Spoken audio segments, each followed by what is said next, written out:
ಸ್ನೇಹಿತರ ನಮಸ್ಕಾರ. ನಾನು ನಿಮ್ಮ ರಾಕೇಶ್ ಆರುಂಡಿ. ಪ್ರತಿನಿತ್ಯ ಇಂಥ ಸಾವಿರಾರು ಕೇಸ್ಗಳನ್ನು ನೋಡ್ತಾನೆ ಇದ್ದೀವಿ. ನಿಜಕ್ಕೂ ಕೂಡ ಒಂದು ಕಡೆ ಬೇಜಾರು, ನಮ್ಮ ಸಮಾಜ ಯಾವ ದಿಕ್ಕಿನೆಡೆಗೆ ಸಾಗ್ತಾ ಇದೆ ಅನ್ನೋ ರೀತಿಯಾಗಿ, ಜೊತೆಗೆ ನಾವು ನಮ್ಮ ಭವಿಷ್ಯದಲ್ಲಿ ಯಾವ ರೀತಿಯಾದಂಥ ಪಾಠಗಳನ್ನು, ಜೊತೆಗೆ ನೈತಿಕ ಮೌಲ್ಯಗಳನ್ನು ಬಿಟ್ಟು ಹೋಗ್ತಾ ಇದ್ದೀವಿ ಅನ್ನೋ ಒಂದು ಆಶ್ಚರ್ಯ, ಆಘಾತ ಅಂತೂ ಎಲ್ರಿಗೂ ಸಹಜವಾಗಿ ಆಗ್ತಾ ಇರೋದು. ಒಂದು ಕುಟುಂಬಗಳು, ಅಲ್ಲಿನ ಸಂಬಂಧಗಳು, ಸಾಂಸಾರಿಕ ಬಾಂಧವ್ಯಗಳು, ನಂಬಿಕೆ ಇವೆಲ್ಲವೂ ಕೂಡ ನುಚ್ಚು ನೂರಾಗ್ತಾ ಇರ್ತಕ್ಕಂಥದ್ದು.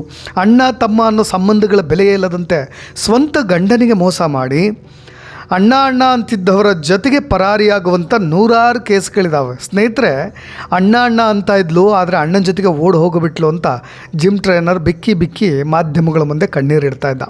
ಇಂಥದ್ದೊಂದು ಘಟನೆ ನಡೆದಿರೋದು ಇದೇ ಸಿಲಿಕಾನ್ ಸಿಟಿಯಲ್ಲಿ.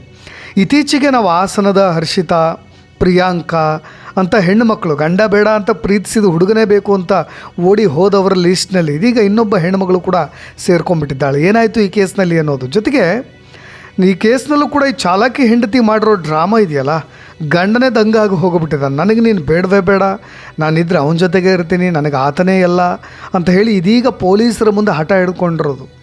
ಒಂದು ಕಡೆ ಮಹಿಳಾ ಸಾಂತ್ವನ ಕೇಂದ್ರಕ್ಕೂ ಕೂಡ ಹೋಗ್ಲಿಕ್ಕೆ ಒಪ್ತಿಲ್ಲ ಅವಳು. ನಾನು ಡಿಸೈಡ್ ಮಾಡ್ಕೊಂಡ್ಬಿಟ್ಟಿದ್ದೀನಿ, ನಾನು ಆತನೊಂದಿಗೆ ಇರ್ತೀನಿ, ಇಲ್ಲ PGಯಲ್ಲಿ ಇರ್ತೀನಿ ಅಂತ. ಗಂಡ ಬಾರಮ್ಮ ಮನೆಗೆ ಅಂತ ಬೇಡ್ಕೊಳ್ತಾ ಇದ್ದಾನೆ. ಅಥವಾ ನೀನು ಹೇಳೋದೇ ಆದರೆ ಓಕೆ, ನೀನು ಅವನ ಜೊತೆಗೆ ಇರೋದಾದರೆ ನಾನು ಒಪ್ತೀನಿ, ಜೊತೆಗೆ ಒಂದು ಚರ್ಚೆ ಆಗಲಿ ನಿಮ್ಮ ಕುಟುಂಬದವ್ರ ಜೊತೆ, ಅದು ನಾನು ಹೇಳಿಬಿಡ್ತೀನಿ, ಯಾಕೆಂದರೆ ನಿಮ್ಮ ಕುಟುಂಬದವರು ಕೂಡ ನನ್ನ ಮೇಲೆ ಅನುಮಾನವನ್ನು ವ್ಯಕ್ತಪಡಿಸ್ತಾ ಇದ್ದಾರೆ ಅನ್ನೋ ರೀತಿಯಾಗಿ. ನೋಡಿ, ಬೆಸ್ಟ್ ಫ್ರೆಂಡ್ ಅಂತ ನಂಬಿ ನಾನು ಮೋಸ ಹೋಗಿಬಿಟ್ಟೆ ಅಂತ ಗಂಡ ಮಾಧ್ಯಮಗಳ ಮುಂದೆ ನೋವನ್ನು ಕೂಡ ತೋಡ್ಕೊಳ್ತಾ ಇದ್ದಾನೆ. ಬೆಂಗಳೂರಿನ ಜಿಮ್ ಟ್ರೈನರ್ ನಿತೀಶ್ ಯುವತಿಯೊಬ್ಬಳನ್ನು ಪ್ರೀತಿಸಿರೋದು. ಆ ಯುವತಿಯ ರಂಜಿತಾ, ಈಗ ಓಡಿ ಹೋದಂಥ ಯುವತಿ. ನೋಡಿ, ಇಲ್ಲಿ ಸ್ವಂತ ಫ್ರೆಂಡು, ನಂಬಿಕೆ ಇಟ್ಟಂಥ ಫ್ರೆಂಡ್ ಈ ರೀತಿಯಾದಂಥ ದ್ರೋಹವನ್ನು ಬಗೆದಿರೋದು, ಬೆನ್ನಿಗೆ ಚೂರಿ ಹಾಕುವ ಕೆಲಸವನ್ನು ಮಾಡಿರೋದು. ಇದೇ ನಿತೀಶ್ ಅನ್ನೋರು ಪ್ರೀತಿಸಿದಂಥ ಹುಡುಗಿ ಜೊತೆ ಮನೆಯವ್ರನ್ನೆಲ್ಲರೂ ಕೂಡ ಒಪ್ಪಿಸಿ ಅದ್ಧೂರಿಯಾಗೂ ಕೂಡ ಮದುವೆ ಆಗ್ತಾರೆ. ಆರಂಭದಲ್ಲಿ ಇದೇ ರಂಜಿತಾ, ನಾನು ನಿನ್ನ ಜೊತೆ ಚೆನ್ನಾಗಿರ್ತೀನಿ, ನೀನಿದ್ದರೆ ನನ್ನ ಭವಿಷ್ಯ ತುಂಬ ಚೆನ್ನಾಗಿರುತ್ತೆ, ಗ್ಲೋ ಆಗಿರುತ್ತೆ, ಶೈನಿಂಗ್ ಆಗಿರುತ್ತೆ, ನೀನೇ ನನ್ನ ಪ್ರಪಂಚ ಅನ್ನೋ ರೀತಿಯಾಗೆಲ್ಲ ಮಹಿಳಾದಂಥ ಮಾತುಗಳನ್ನು ಆಡಿದಂಥ ಹುಡುಗಿ. ಆರಂಭದಲ್ಲಿ ದಾಂಪತ್ಯ ಎಲ್ಲವೂ ಕೂಡ ಚೆನ್ನಾಗಿತ್ತಂತೆ. ಆದರೆ ಇವರ ಜೀವನಕ್ಕೆ ಈ ಹುಳಿ ಹಿಂಡೋ ಕೆಲಸ ಮಾಡಿರೋದು ಆತನ ಬೆಸ್ಟ್ ಫ್ರೆಂಡ್. ಅವನೇ ಈಗ ವಿಲನ್ ಆಗಿಬಿಟ್ಟಿರೋದು, ನವೀನ್ ಅಂತಕ್ಕಂಥ ವ್ಯಕ್ತಿ. ಈ ನಿತೀಶ್ ಮತ್ತು ನವೀನ್ ಇವರಿಬ್ಬರ ಪರಿಚಯ ಹೇಗಾಯಿತು ಅಂದರೆ, ಕಂಪನಿಯಲ್ಲಿ ಇಬ್ಬರು ಕೂಡ ಕೆಲಸ ಮಾಡ್ತಾಯಿದ್ದಂಥ ಫ್ರೆಂಡ್ಸು. ಮದುವೆ ಆದಮೇಲೆ ನಿತೀಶ್ ದಂಪತಿ ಏನು ಮಾಡ್ತಾರೆ, ನವೀನ್ನ ಸಲಿಗೆ ಇರುತ್ತಲ್ವ, ಗೆಳೆತನ ಇರುತ್ತಲ್ವ, ಹಾಗಾಗಿ ನವೀನ್ ಮನೆಯಲ್ಲೇ ಬಾಡಿಗೆಗೆ ವಾಸ ಮಾಡಲಿಕ್ಕೆ ಶುರು ಮಾಡ್ತಾರೆ. ಒಂದು ಸ್ನೇಹದ ನಂಬಿಕೆಯ ಮೇಲೆ ನಿತೀಶ್ ಏನು ಮಾಡ್ತಾನೆ, ತನ್ನ ಪತ್ನಿ ರಂಜಿತಾ ಜೊತೆಗೆ ನವೀನ್ ಅನ್ನೋರು ಮನೆಯಲ್ಲೇ ಬಾಡಿಗೆಗೆ ವಾಸ ಮಾಡ್ತಾ ಇರ್ತಾರೆ. ಈ ವೇಳೆ ಏನಾಗುತ್ತೆ ಅಂದರೆ, ಈ ಪತ್ನಿ ಹಾಗೂ ಈ ನವೀನ್ ನಡುವೆ ಫ್ರೆಂಡ್ಶಿಪ್ ಬೆಳೆಯುತ್ತೆ. ಕೇವಲ ಫ್ರೆಂಡ್ಶಿಪ್ ಅಲ್ಲ, ಅದು ಒಂದು ಅಣ್ಣ ತಂಗಿಯ ಫ್ರೆಂಡ್ಶಿಪ್ ಅನ್ನೋ ರೀತಿಯಾಗಿ ಅವ್ರು ಹೇಳ್ಕೊಳ್ತಾ ಇದ್ರಂತೆ. ಯಾವಾಗ ಗಂಡ ಮನೇಲಿ ಇರೋದಿಲ್ವೋ ಆ ವೇಳೆ ನವೀನ್ ಜೊತೆಗೆ ಇದೇ ಹೆಂಡತಿ ರಂಜಿತಾ ಗುಟ್ಟಾಗಿ ಮಾತನಾಡೋದು. ನವೀನ್ ನಂಬರನ್ನು ಹುಡುಗಿಯರ ಹೆಸರನ್ನಲ್ಲೂ ಕೂಡ ಸೇವ್ ಮಾಡಿಕೊಂಡು ಚಾಟ್ ಮಾಡೋದನ್ನು ಈ ರಂಜಿತಾ ಮಾಡ್ತಾ ಇರ್ತಾಳೆ. ಅದೆಲ್ಲವೂ ಕೂಡ ಆರಂಭದಲ್ಲಿ ಗೊತ್ತಿರೋದಿಲ್ಲ. ಅಮಾಯಕ ಗಂಡ ಹೊರಗೆ ಹೋಗಿ ದುಡಿಲಿಕ್ಕೆ ಅಂತ ಹೋದಂಥವನು ಅದನ್ನೆಲ್ಲವನ್ನು ಕೂಡ ಅಬ್ಸರ್ವ್ ಮಾಡಲಿಕ್ಕೆ ಆಗೋದಿಲ್ಲ. ಆದರೆ ಪತ್ನಿಯ ವರ್ತನೆಯಿಂದ ಅನುಮಾನಗೊಂಡಂಥ ನಿತೀಶ್ ಹಲವು ಬಾರಿ ಬುದ್ಧಿ ಮಾತನ್ನು ಹೇಳ್ತಾನೆ. ನೀನು ಯಾಕೆ ಹೀಗೆ ಅವನ ಜೊತೆ ಮಾತನಾಡ್ತಾ ಇದೆಯಾ ಅಂತ. ಜೊತೆಗೆ ಅವ್ನ ಮೊಬೈಲ್ ಇಸ್ಕೊಂಡು ಭಾಳಷ್ಟು ಸರಿ ಆ ಚಾಟಿಂಗನ್ನು ನೋಡಿದಾಗ, ಜೊತೆಗೆ ಫೋನ್ ಕಾಲ್ಗಳಲ್ಲಿ ನೋಡಿದಾಗ, ಇದು ನನ್ನ ಫ್ರೆಂಡ್ ನಂಬರ್ ಅಲ್ವಾ, ನೀನು ಯಾಕೆ ಸೇವ್ ಮಾಡ್ಕೊಂಡಿದ್ಯಾ ಅನ್ನೋ ರೀತಿಯಾಗಿ. ಮತ್ತು ಇನ್ನೂ ಅಚ್ಚರಿ ಅಂದರೆ, ಆ ಸೇವ್ ಮಾಡ್ಕೊಂಡಿರೋ ನಂಬರ್ ಕೂಡ ಹುಡುಗಿಯ ಹೆಸರಿನಲ್ಲಿ, ವಿಜಯ ಅನ್ನೋ ಹೆಸರಿನಲ್ಲಿ. ನೋಡಿ, ಇಷ್ಟೆಲ್ಲ ಗೊತ್ತಾದ ಮೇಲೆ ಬನಶಂಕರಿ ಪೊಲೀಸ್ ಠಾಣೆಯ ಹತ್ತಿರ ಮನೆಗೆ ಶಿಫ್ಟ್ ಮಾಡ್ತಾರೆ. ಇಲ್ಲಿ ಬೇಡ, ಇಲ್ಲಿರೋದು ಯಾಕೋ ಸರಿ ಹೋಗ್ತಾ ಇಲ್ಲ ಅಂತ. ಆ ಸಮಯದಲ್ಲೂ ಕೂಡ ಇದೇ ಪತ್ನಿ, ಅವ್ನು ನನಗೆ ಅಣ್ಣನ ತರಹ, ನನ್ನನ್ನು ಅವಮಾನಿಸಬೇಡ ಅಂತ ಕಣ್ಣೀರು ಹಾಕಿಬಿಟ್ಟಿದ್ಲಂತೆ. ಈತ ಯಾವಾಗಲಾದರೂ ಅನುಮಾನದಿಂದ ಮೊಬೈಲ್ಗಳನ್ನು ಚೆಕ್ ಮಾಡಿದಾಗ ಈಗ ಆತನ ಜೊತೆಗೆ ಪರಾರಿ ಆಗಿಬಿಟ್ಟಿದ್ದಾಳೆ. 3 ದಿನಗಳ ಹಿಂದೆ ಕೆಲಸಕ್ಕೆ ಹೋದವಳು ಕಂಪ್ನಿಯಲ್ಲಿ ಹೊಟ್ಟೆ ನೋವು ಅಂತ ಹೇಳಿ ಸುಳ್ಳು ಹೇಳಿ ಅರ್ಧ ದಿನ ರಜೆ ಹಾಕಿ ನವೀನ್ ಜೊತೆ ಎಸ್ಕೇಪ್ ಆಗಿ ಬಿಡ್ತಾಳೆ. ಕಂಗಾಲಾದಂಥ ಪತಿ ಕೊನೆಗೆ ಆಪ್ಷನ್ ಏನು, ಇದೇ ಜಯನಗರ ಪೊಲೀಸ್ ಠಾಣೆ ಮೆಟ್ಲೇರಿ ತನ್ನ ನೋವನ್ನು ಹಂಚ್ಕೊಳ್ತಾ ಇರೋದು. ನೋಡಿ, ಪೊಲೀಸರು ಕಾರ್ಯಾಚರಣೆ ನಡೆಸಿ ಇಬ್ಬರನ್ನೂ ಕೂಡ ಪತ್ತೆ ಹಚ್ಚಿದಾರೆ, ಬಾಯ್ ಫ್ರೆಂಡ್ನ ಮತ್ತು ಈ ಮಹಿಳೆಯನ್ನು. ಆದರೆ ಪತ್ನಿ ಮಾತ್ರ ಏನು ಹೇಳ್ತಾ ಇದ್ದಾಳೆ ಅಂದರೆ, ನಾನು ಗಂಡನ ಜೊತೆ ಹೋಗೋದಿಲ್ಲ, PGಯಲ್ಲೇ ಇರ್ತೀನಿ ಅಂತ ಹಠ ಹಿಡ್ತಾ ಇದ್ದಾಳೆ. ಪತಿ ನಿತೀಶ್ ಮಾತ್ರ ಅಣ್ಣ ಅಂದೋನ ಜೊತೆ ಹೋಗ್ಬಿಟ್ಲಲ್ಲವಾ ಅಂತ ಕಣ್ಣೀರು ಇಡ್ತಾ ಇದ್ದಾರೆ. ನೋಡಿ, 5 ವರ್ಷದಿಂದ ಜೀವನ ನಡೆಸ್ತಾ ಇದ್ದಾರಂಥವ್ರು, ಪ್ರೀತಿಸಿ ಮದುವೆ ಆದಂಥವ್ರು. ನವೀನ್ ಅವರ ಅಮ್ಮ ಇದ್ದಾಳಲ್ಲ ಅವರು ಕೂಡ ಮಗಳು ಅಂತ ಹೇಳಿ ಕರೀತಾ ಇದ್ರಂತೆ ಇವಳಿಗೆ. ಹಾಗಾಗಿ ಮಗಳು ಅಂತ ಕರೀತಿದ್ದಾರೆ, ಹಾಗಾಗಿ ಸ್ವಂತ ಮಗಳ ರೀತಿ ಫೀಲ್ ಮಾಡ್ತಿದ್ದಾರೆ, ಯಾವುದೇ ರೀತಿಯಾದಂಥ ಸಂಬಂಧಗಳು ಇರಲಿಕ್ಕಿಲ್ಲ ಅಂತ. ಮತ್ತು ಈ ನವೀನ್ ಇದ್ದಾನಲ್ವ ಅವನು ಕೂಡ ತಂಗಿ ಅಂತಾನೆ ಭಾಳಷ್ಟು ಸರಿ ಪ್ರೀತಿಯಿಂದ ಮಾತನಾಡಿಸ್ತಾ ಇದ್ದಂತೆ. ಜೊತೆಗೆ ಅದನ್ನು ರಾಖಿನೂ ಕೂಡ ಕಟ್ಟಿಸ್ಕೊಂಡ್ಬಿಟ್ಟಿದ್ದಾನೆ ಇವಳ ಜೊತೆಗೆ. ಇನ್ನು ರಾಖಿಯನ್ನೇ ಕಟ್ಟಿಸ್ಕೊಂಡ್ಮೇಲೆ ಇವರು ಇಬ್ಬರು ಸಂಬಂಧದ ಮೇಲೆ ನಾನೇ ಅನುಮಾನ ಪಡೋದು ಅಂತ ಆರಂಭದ ದಿನಗಳಲ್ಲಿರೋದು. ಇನ್ನು ಫೋನ್ ನಂಬರ್ನೂ ಕೂಡ ವಿಜಯ ಅಂತ ಸೇವ್ ಮಾಡ್ಕೊಂಡಿದ್ದು, ನಿರಂತರವಾಗಿ ಕಾಲ್ಗಳನ್ನು ಮಾಡ್ತಾ ಇದ್ದಿದ್ದು, ಇವೆಲ್ಲವೂ ಕೂಡ ಡೌಟ್ ಬಂದಾಗ ಆತ ಪ್ರಶ್ನೆ ಮಾಡಲಿಕ್ಕೆ ಶುರು ಮಾಡೋದು. ಯಾಕೆ ಫ್ರೆಂಡ್ ಹೆಸರು ವಿಜಯ ಅಂತ ಸೇವ್ ಮಾಡ್ಕೊಂಡಿದ್ಯಾ ಅಂತ ಗಲಾಟೆ ಕೂಡ ಆಗಿಬಿಟ್ಟಿದ್ದವು.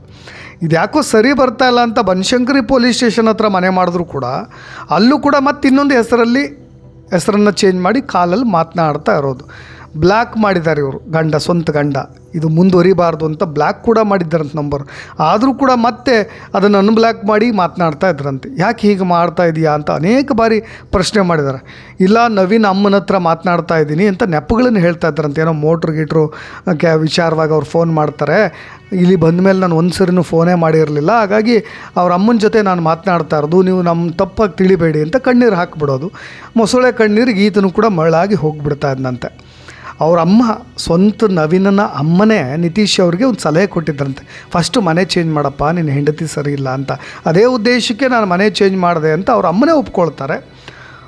ನೋಡಿ, ಈಕೆ ಹೋಗಬೇಕಾದ್ರೆ ಇನ್ನೊಬ್ಬನ ಹುಡುಗನ ಜೊತೆಗೆ, ಅಂದರೆ ಈ ನವೀನ್ ಜೊತೆ ಹೋಗಬೇಕಾದ್ರೆ ಅವನಿಗೆ ಸ್ವಂತ ಗಂಡನ ಮೊಬೈಲ್ನಿಂದ ಹಣವನ್ನು ಕಳಿಸಿ ಹೋಗಿರೋದು. ಇದು ವಿಚಿತ್ರ ಮತ್ತು ವಿಪರ್ಯಾಸ. ನಾವು ಅರೇಂಜ್ ಮ್ಯಾರೇಜ್ ಆಗೋದೇ ತಪ್ಪ, ಹೆಣ್ಣು ನೋಡಿ ಮದುವೆ ಆಗೋದೇ ತಪ್ಪ ಅಂತ ಬಿಕ್ಕಿ ಸ್ವಂತ ಗಂಡ ಹೇಳ್ತಾ ಇದ್ದಿದ್ದು. ತಂಗಿ ಅಂತಾನೇ ನಾಟಕ ಆಡ್ತಿದ್ದ. ನಾನು ಇವಳಿಗೆ ಎಷ್ಟೋ ಸರಿ ಹೇಳಿದ್ದೀನಿ ಮಕ್ಕಳು ಮಾಡ್ಕೊಳ್ಳೋಣ ಅಂದರೆ ನಾಟಕ ಮಾಡ್ತಾಯಿದ್ಲು. ಇಲ್ಲ ಗರ್ಭಕೋಶ ಸಮಸ್ಯೆ ಇದೆ ಅಂತ ಹಾಸ್ಪಿಟ್ಲಿಗೆ ಹೋಗಿ ಬರ್ತೀನಿ ಅಂತ ಏನೇನೋ ಸಮಸ್ಯೆಗಳನ್ನು ಹೇಳ್ತಾ ಇದ್ಲು. ಹಾಗಾಗಿ ಮಕ್ಕಳು ಮಾಡ್ಕೊಳ್ಳೋದು ಬೇಡ ಅಂತ ನೆಪಗಳನ್ನು ಹೇಳೇ ತಳ್ಳಿ ಹಾಕಿಬಿಟ್ಲು. ಒಂದು ಸರಿ ನನ್ನ ಕೈಯಾರು ರೆಡ್ ಹ್ಯಾಂಡಾಗಿ ಸಿಕ್ಕಿಬಿದ್ದಿದ್ಲು.